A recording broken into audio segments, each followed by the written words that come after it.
of a shot of winning. We can beat anybody in the world, and I think we're going to win next Sunday.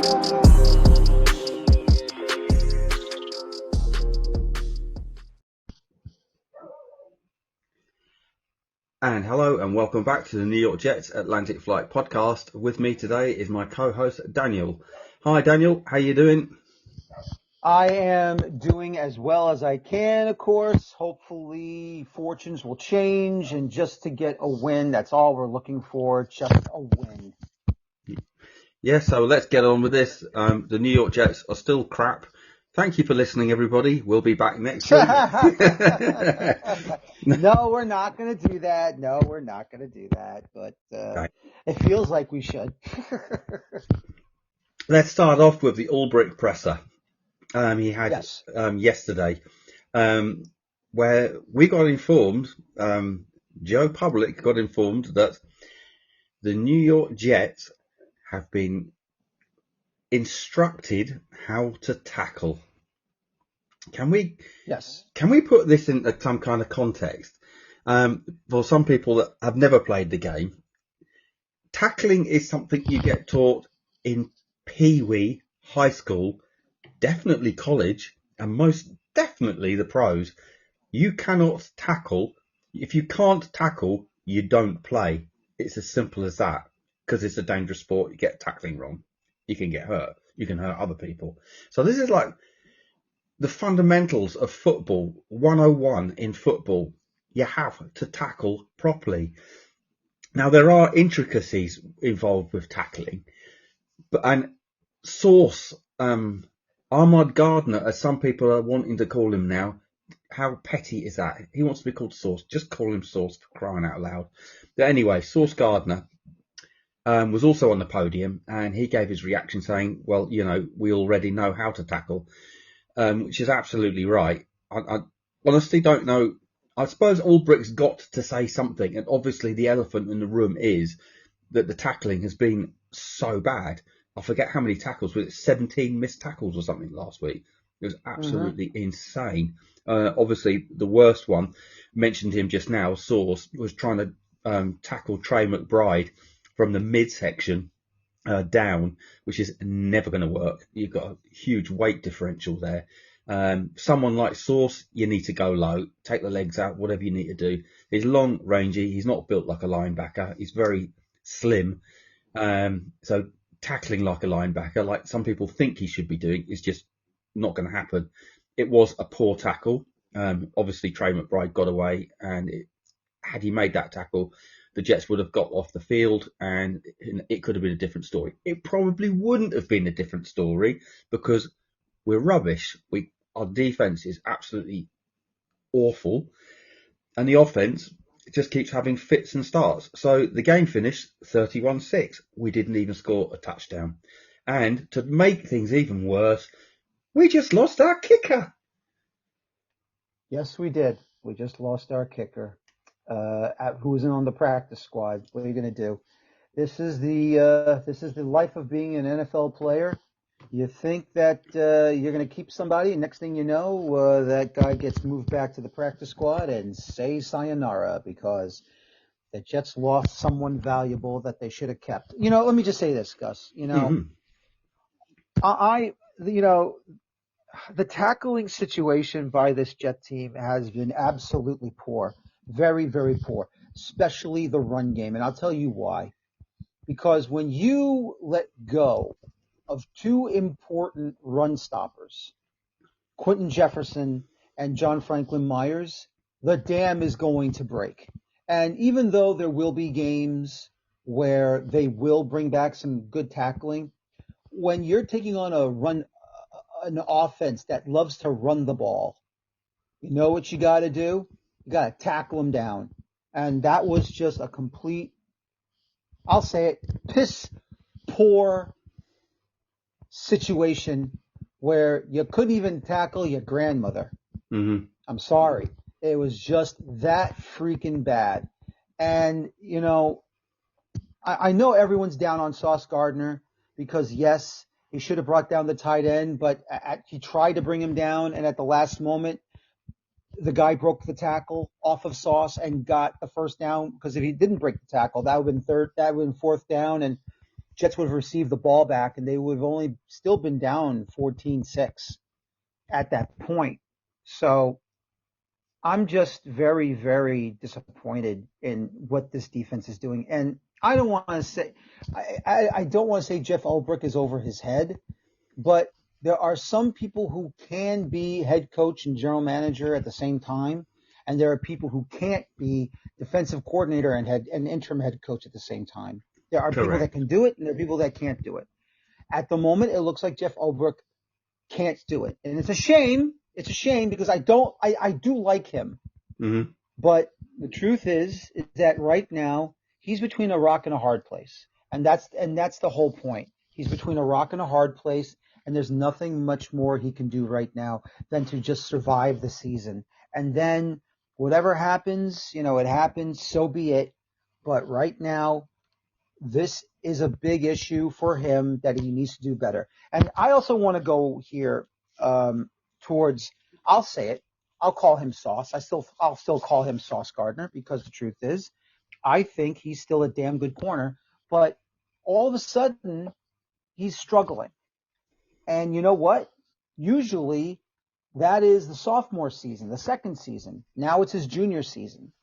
And everyone wants to get rid of him. And yeah, he blamed himself for the losing of the tackle of the tight end. But still, though, if he is supposed to be the best corner in the league, and he's struggling right now to be that for this year, why are we piling on him? Why are all of a sudden I'm listening to sports radio stations in New York City, whether it be through WFAN or ESPN Radio New York, and hearing other people on social media who are Jet fans saying, let's trade him now and get two draft picks for him. Are we mad? Are we insane right now? All of a sudden, he's struggling and we're giving up on him so quickly after we said he's the best cover corner. He's the best corner in all the NFL. He defensive rookie of the year, for God's sakes. And now he stinks? No. Look, I don't like how the season has gone, and I'm mad and I'm angry. I know you're mad and angry. Any Jet fan on either side of the Atlantic Ocean right now is pissed off, and we have every right to be. But I will not blatantly throw or sharpen my finger of blame and point it directly at Sauce Gardner.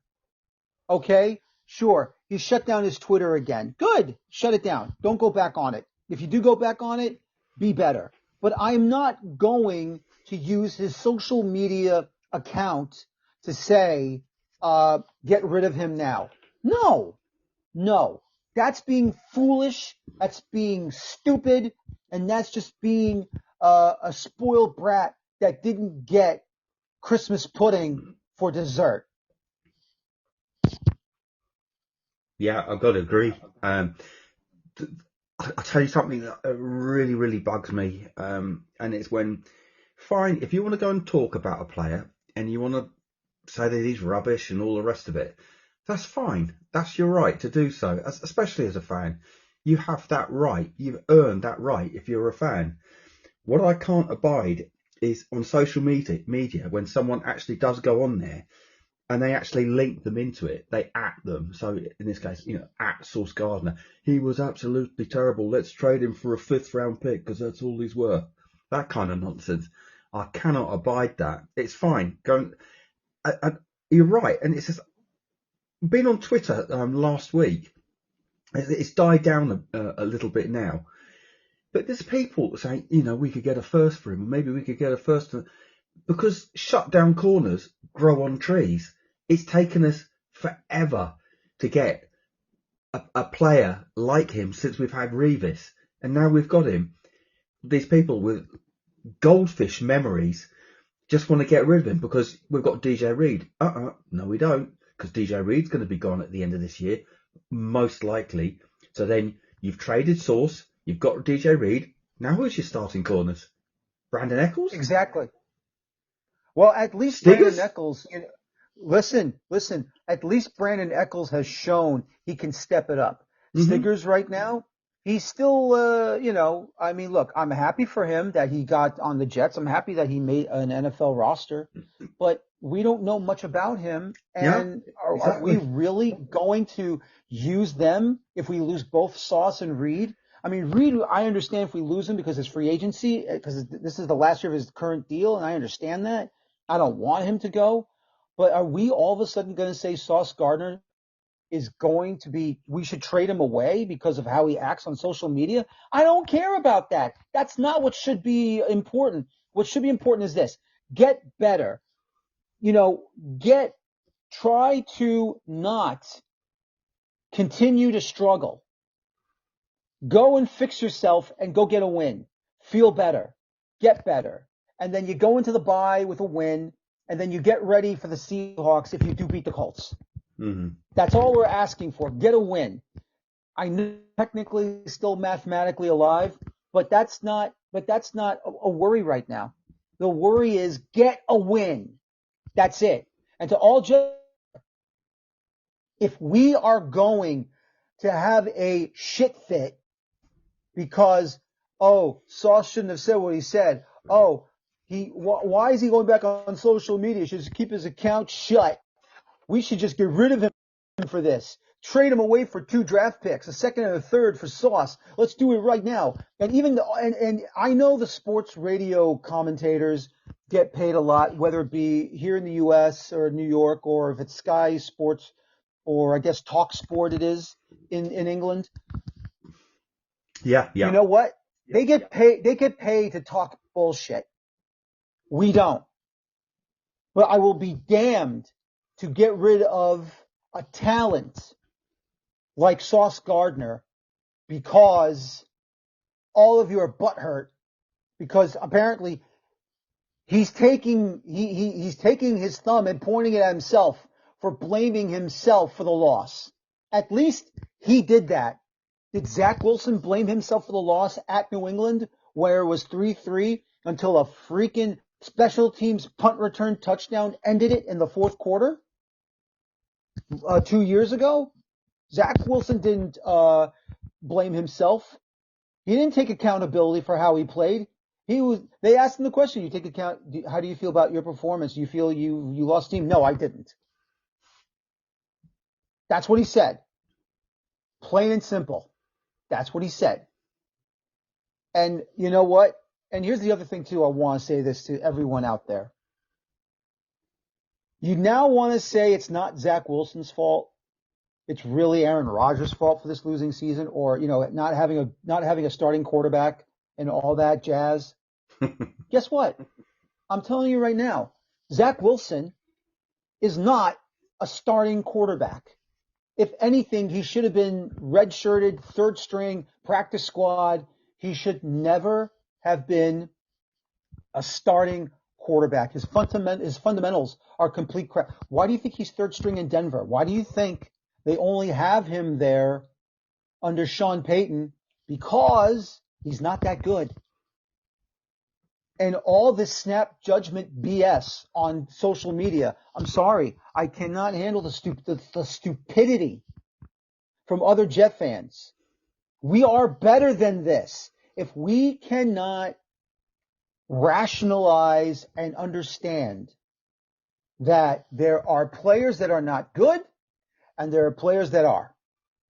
And at the same time, it is the fault of Joe Douglas, who drafted some of these players, and it is also the fault of the coaching staff that cannot coach this team to get a winning season right now. That's the problem. Yeah. And on the subject of Joe Douglas, this is we touched on this a minute ago. The kicker that we had, Spencer Schrader, who got picked up by the Kansas City Chiefs. So Spencer Schrader is probably going to end up playing in the Super Bowl. I can't remember the guy who had on the practice squad, but he's going to be now kicking for us. It's not Riley. He got canned, so it's somebody else. I can't remember who he is. But he wasn't elevated to the 53, which is how he got picked up. You don't have a kicker on your roster on your 53. What's going on?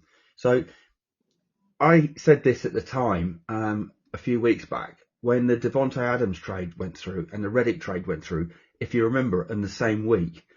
And it was all about Woody Johnson. We'd never heard anything about Joe Douglas has talked to, or Joe Douglas has done this, or Joe Douglas has done that. It was all Woody Johnson. It was coming out of his Twitter account what he'd done, and he was talking to. Do you remember he even said, he put a public statement out, come in and talk to us and we'll get this sorted out. So all this has been rumbling on, and for weeks we've been speculated our links with Devontae Adams. Okay, the Raiders may have not have been in a position to trade until they thought that they weren't going to be able to compete this year. So that probably factors in as well.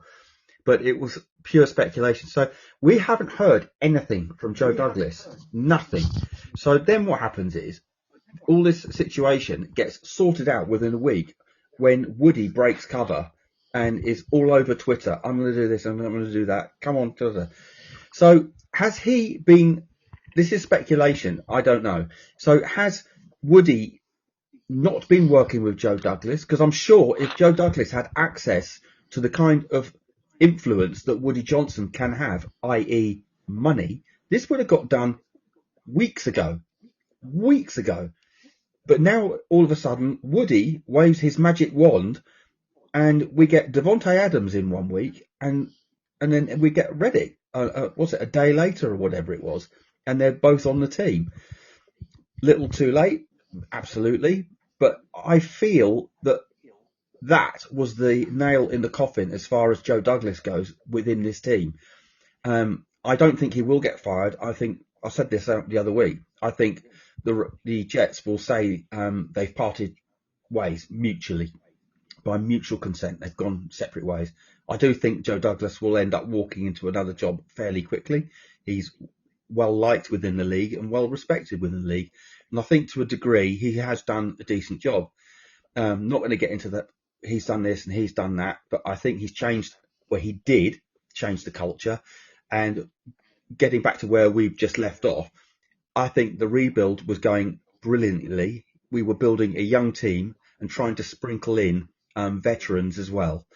He had incredible bad luck within the offensive line with the injuries. That didn't help, plus a couple of bad picks as well.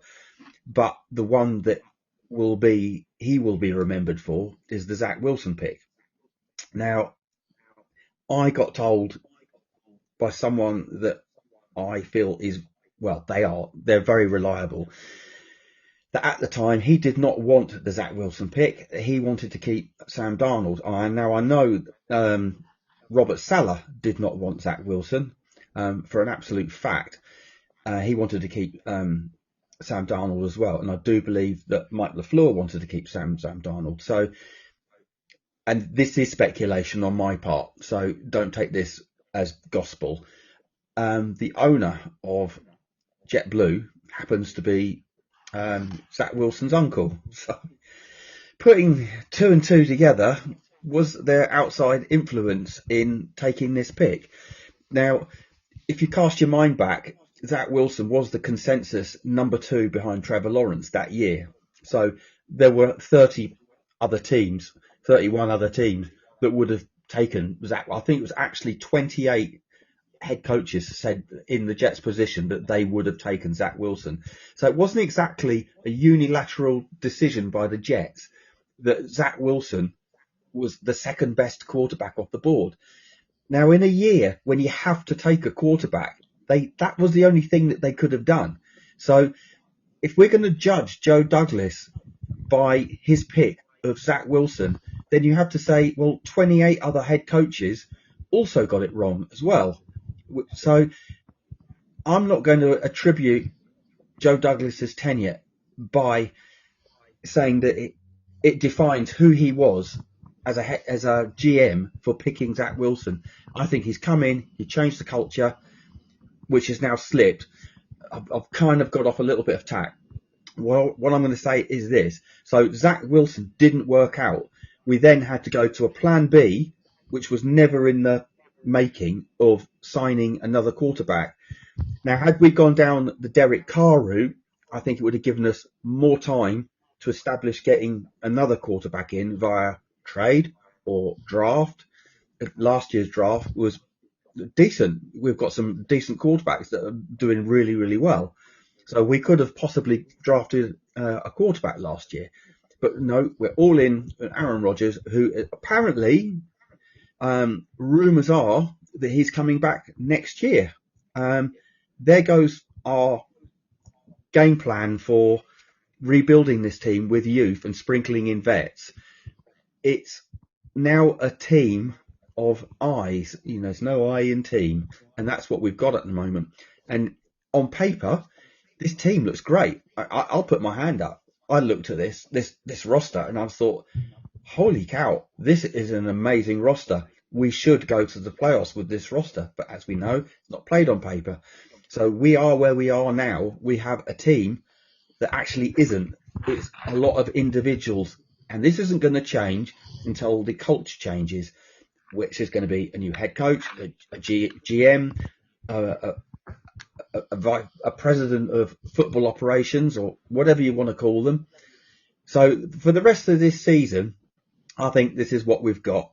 I don't think it's going to change, and it's going to be a slog for the end of the season. We've got the Colts coming up next, and looking at the rest of our schedule, this is probably the last game that we really should win.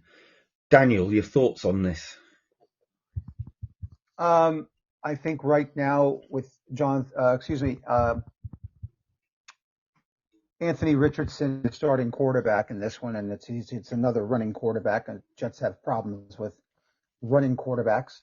But at the same time, Anthony Richardson has not been a quarterback where he's been reliable. I mean, he's had some good moments, he's had some bad moments, but when I'm saying unreliable, I'm talking about he has said he wanted a break during the season. And look, this is the National Football League. You cannot take a break whenever you want. Your break comes when you have the bye week. You got to go out there. You got to perform. This is what every young player wants to do growing up as a quarterback, whether it be in Pee Wee, high school, and even college. Not everyone can be a starting quarterback in the National Football League. They'll be the backup. They'll be on a practice squad. That's why you have either indoor football or you have the UFL. So you can become something special and maybe make an NFL roster. So, I mean, right now, I think the Colts' Achilles heel currently is at quarterback because of his mentality. I think he's got the tools to do something special, but his mentality right now is the problem. And this is why this is what I've always said about professional athletes, and even professional footballers, where you are when it comes to the Premier League, Gus. Mm-hmm. You can have all the tools, you can have all of the talent and the tools, the technical ability to go out and challenge your opponents. But you gotta be strong and you gotta be mentally prepared in between your ears. Because if your head's not screwed on right, your tools don't mean a damn thing. Mm-hmm. So that's all I can really say about that. So Jets can put some doubt into Anthony Richardson and get him as many times as possible. I think that the Jets can definitely take advantage. But once again, you like to think so. But as we've already seen, when it comes to tackling, we're talking about tackling, especially the front seven on run plays, we don't know what the heck we're in for. Nope. It's kind of funny. When we played Pittsburgh, they took off a running quarterback. They swapped out Fields, a running quarterback, a mobile quarterback, for what we perceive to be a pocket passer, a stationary quarterback in Russell Wilson. And it's like the Colts have done the complete opposite. of what the Steelers are doing. They've taken out their statue in Joe Flacco and put Richardson in. That's quite interesting from that point of view. I think if Richardson, that was just the most. Do you know what? In all my years of watching the NFL, I don't think I've ever heard a player saying, "I need to come out of the game to have a rest." That was just, when I heard that, I thought it was a wind up. I didn't think it was real. I thought someone was like making it up. I thought it was a joke. And then read on, no, this was actually true.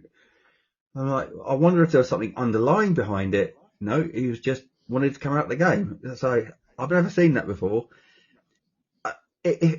So he doesn't strike me as being, in that respect, normal when it comes to NFL. So what I'm getting at is he going to come in now and say, yep, I've got a point to prove, or is he going to still be this prima donna coming in, and if I need a break, I'm going to just say I need a break? So I'm hoping that he is a football player and he wants to play the game of football and he makes a go of it. But I'm not so sure. I really am not sure. I don't know what to make of this game. The Colts have got one more victory than us. They're 4-6. We're 3-7 or something, aren't we? 3-7. Yep. Yeah, 3-7. Yep. So I honestly, I couldn't call this game. I have no idea. It's just, it's a coin flip. I know, isn't it? It's just really, really difficult to say who to look for, who to think to what to predict. Like, are we really going to win this game? Or are we going to let the Colts beat us? Mm-hmm. Because this is where you get frustrated, because without a doubt, I'll agree with Woody Johnson on this. This is the most talented team he's had in a very, very long time. But the problem is that they're not playing like a very talented team. They're playing like a bunch of rookies. They're trying to do well in an NFL season. We were expecting a lot this year, and all we're getting is crap, or just getting poor tackling, poor decision making, poor route running, poor everything. And, when you're relying on certain players to do a job and they're not doing it for you, you got to find a way to make changes. You got to change things up. And if you're going to still stick to certain people out of nowhere, because, hey, we still believe in this person. We still believe in what they do, and they're not doing it. They're not doing it at all. And it's just really a very, very poor and dissatisfying mouth when they're supposed to be up there, that finally that they're going to do something big, and really they're not. I think the worst thing about this week is the game's going to be at MetLife. Mm-hmm. The fans that do go, I applaud you. Congratulations for going.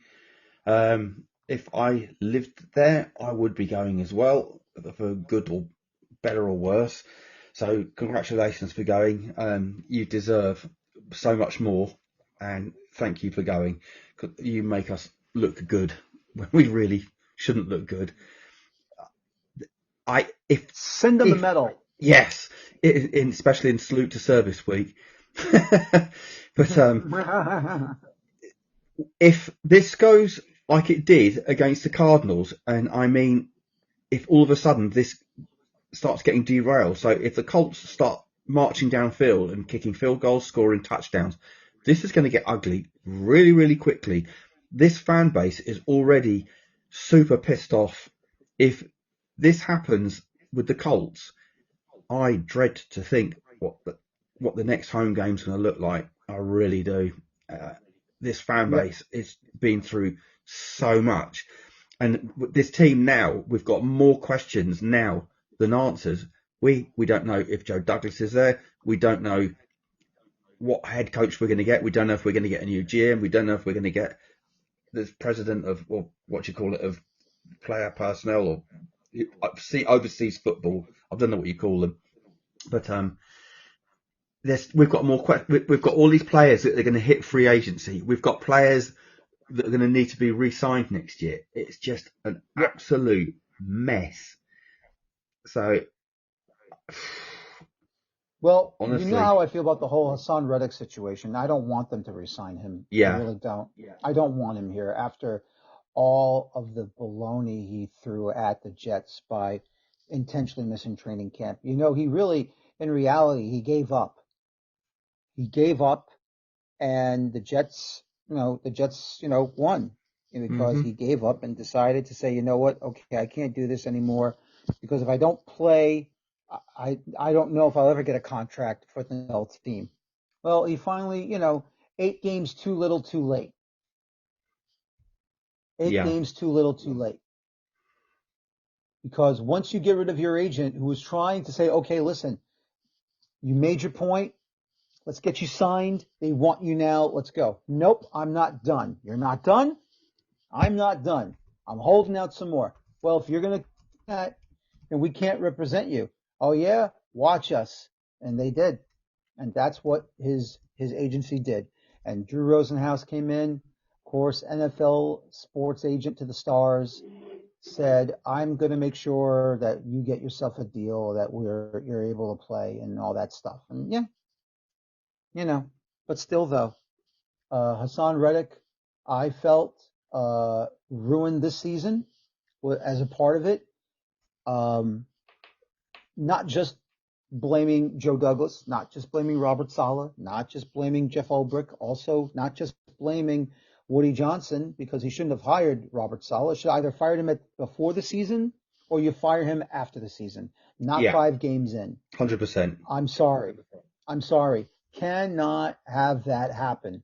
And now you turned a situation from bad to worse. It's impossible. It's impossible. I feel so bad for Jeff Ulbrich. I think he's a really decent man. Everyone loves him. And there's a reason for that, because he's a decent man. Yep. And he's just been put into an impossible situation. If you're going to go and fire your head coach and elevate your defensive coach, well, surely you must be adding to your coaching staff as well. So now Ulbricht's got to be running 16 hours committed to being a head coach and however many hours left for the defense. And it's obvious that what is happening is affecting the defense. What was the strength in our team is now a weakness in our team. Arguably, they're worse than the offense. I don't know what the rankings are, but I would think that the defense is probably ranked lower. I mean, the EVA went from number 6 to I think we're like 28 now. It's just ridiculous. You've taken, it's like the front office. They got rid of Rex Hogan and there was another guy that they let go as well. They never got replaced. So we've lost all these players from the coaching staff. Yep. And they've never been replaced. What's going on there? That just doesn't seem right to me. Exactly. I couldn't say it any better. Again, it comes back to we've got more questions than answers. Exactly. And sadly enough, you know who I feel bad for? I do feel bad for the players. I feel bad for the players because, this should have been the season where everything should have been put together. Now, do I think, many people are asking, should the Jets just tear it all down and rebuild again? Why? Why do we have to tear it all down? Mm-hmm. I believe, number one, we have the players to get the job done. Number two, obviously, when the season is over and then Black Monday comes, we'll find out what the situation is. Then we'll take a look and see who stays, who goes, who comes in. and then we will just have to hope that they can bring back certain players if they can. If not, then bring in new players to fix the real issues of this team. Aaron Rodgers has already said he's not leaving this team. He's not leaving the Jets. He's staying for 2025. God help us. Well, look, I mean, here's the situation, Gus. If Aaron Rodgers leaves now, do you know how much dead cap money is in front of the Jets right now? 49 million. So, unfortunately, you're damned if you do and you're damned if you don't. I would just go ahead and eat the cap. You have no choice. I know, but who are you going to get that wants to come in here when you are already in deep trouble? That's the $1 million question, isn't it? It is. It's the $49 million question. 49 million. Yeah, you're right. It's the $49 million question. I mean, look. Sorry, go on. Sorry, Daniel. Carry on. Yeah, sorry, carry on. That's right. Because I'm also reading so many people saying, I'm seeing people already saying, here's what you do. Let Aaron Rodgers go, let him retire, draft another quarterback. How many quarterbacks should we draft? We're always talking about drafting another quarterback. Who do we have outside of Aaron Rodgers right now? We have Tyrod Taylor, who will probably be the starting quarterback. If Aaron Rodgers says goodbye and says, I'm done, I'm going to retire, thank you very much, who do we have left? Tyrod Taylor. Okay? You're going to have to use him as a starting quarterback because I am not going to draft another quarterback and ruin him. We also have from the practice squad Adrian Martinez, who looked pretty decent in preseason. I understand it's preseason. You can't tell here and there, but at least he showed you something. Yeah, agreed. We also have Jordan Travis that you drafted this past draft from Florida State, but because of that ankle broken leg issue that he's, recovering from, we haven't seen anything from him yet. And you want to get rid of him? Tom Brady was drafted in the 6th round. Brock Purdy was the last draft pick in the entire NFL 2 years, all the way back, 2 years ago, 3 years ago, something like that. And what did Tom Brady and Brock Purdy do? Took his teams to the Super Bowl. I'm not saying Jordan Travis is going to take the Jets to the Super Bowl, but what I am saying is this. If he is able to play preseason in 2025, and he shows us a glimpse of something that maybe we don't need to draft a quarterback. Maybe we have him right there. And he shows us that he is able to do the things that the other quarterbacks have done against us, against the Jets. Then you know what? It makes no sense to draft a quarterback, does it? Are we just drafting a quarterback, just drafting quarterback's sake, where we already have 3 others right now ready to go, and we can use Tyrod Taylor as a veteran before we can link up to the future? Because in reality, Travis is already sitting back and learning from Aaron Rodgers. Adrian Martinez is also sitting back learning from Rodgers because he's on the practice squad. So it makes no sense to think, well, let's draft another quarterback. Oh, just because we have to draft another quarterback? Because if Aaron Rodgers says goodbye, it's time to draft another quarterback? No, I think it's a mistake. For me, this all rests on who's coming in next year. If the GM and head coach coming in next year want, without any pressure from anybody on the team or anybody else in the front office, if they want to roll back with Aaron Rodgers, they should be allowed to. If they want to roll back with Rodgers and say, and at that point we're picking 7th or 8th or something, wherever in the draft, and they say, we believe that quarterback X is going to be there at that pick, or we may be able to move up and grab quarterback X, then they should also be allowed to do that. I've never heard a team say we've got too many good quarterbacks on our team, on our roster. If we did draft another one, and here's the other thing as well, for all the people out there that think Jordan Travis, even Travis Jordan, is going to be a starter next year. The lad isn't even practicing at the moment. He's is it physically unable to perform? Correct. Thingy. He's on the pup so list. he can't even practice. So he can't even practice. So all the stuff he's learning is pure classroom. He's not even carrying a clipboard. He's in casual clothes. No. So he's not going to. He will compete probably next year in training camp. And here's the thing, and I'll back up what you're saying. If Jordan comes in and he actually lights up training camp and he looks really, really good, and for argument's sake, we've got Aaron Rodgers, we've got Martinez, and we've got Jordan Travis, and we've got Tyrod Taylor, and we've got the quarterback that we've just picked up in the draft. That's 5 quarterbacks. And let's just, for shits and giggles, let's just say that Jordan absolutely lights it up in training camp and looks like the starting quarterback out of all of those other quarterbacks. So out of the 5, he looks the best. Can we please wrap him in cotton wool and look after him and not put him in there as quarterback 1 on game 1? Because that's what we've seen from Zach Wilson. We saw that from Sam.